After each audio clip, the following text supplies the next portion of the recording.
The clever cat was very glad that his plans seemed to be working so well. He watched the coach bowling along with the king and the princess, smiling and laughing with his master. "Brrr!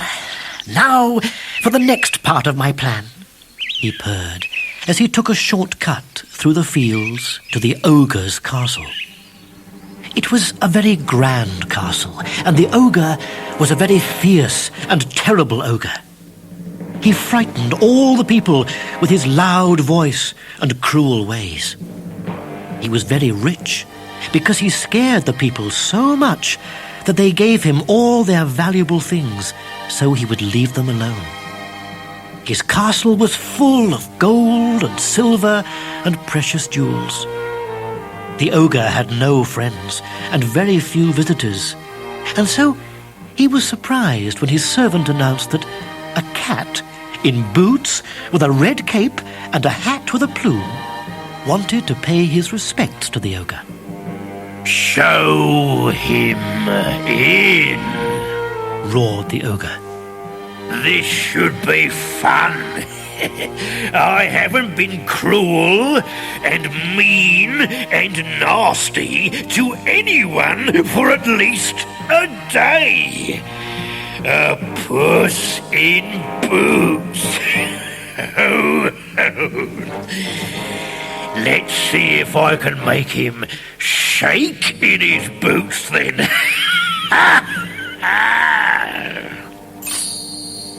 A servant showed the cat into the room.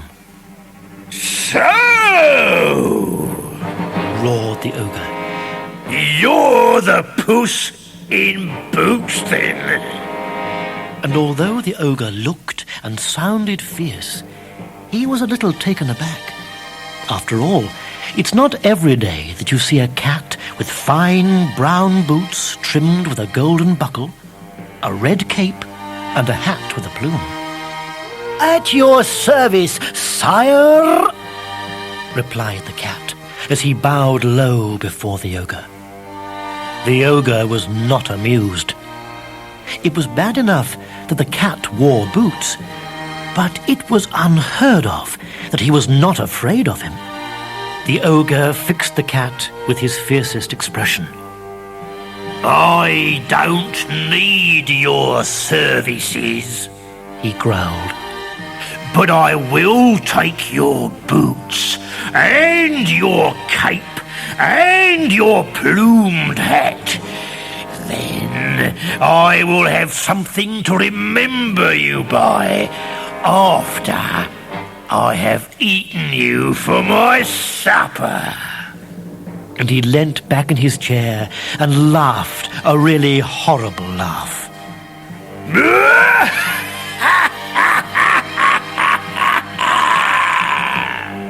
The cat was not at all afraid as he continued, "I have travelled a long way, sire, to pay you my respects.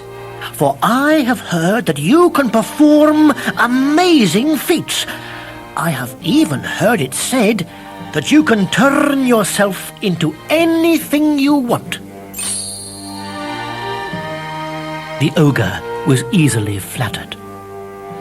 "Well," he said, "what you have heard is true. I can turn myself into anything I wish." "Can you turn yourself into an animal?" asked the cat in awe. "Oh, yes," boasted the ogre. "I could be a horse, or a cow, or a dog, or a..." Then he remembered how fierce he was supposed to be. "Or a lion." "I don't believe you," taunted the cat. And with a roar, the ogre turned himself into a huge lion with a long mane, golden glistening eyes, and long, sharp teeth. He chased poor Puss around the room, snapping at his tail, until the cat had to clamber up into the rafters of the roof for safety, which is not an easy thing to do when you're wearing large brown boots. From his spot in the roof, the cat watched and waited until, with a final roar, the lion changed back into the ogre. Well, Called the ogre. what did you think of that? The cat climbed down and said, "That was very impressive. But I bet you can't turn yourself into a tiny animal." We'll see about that. Roared the ogre, getting very annoyed. What sort of tiny animal had you in mind? "What about a mouse?" suggested the clever cat very quietly. That's easy. Sneered the ogre, and he changed into a tiny mouse. In a flash, the cat pounced upon him and gobbled him up. And that was the end of the ogre. Quickly, the cat gathered together the ogre's servants and told them to prepare a great feast for their new master, the Marquis of Carabas.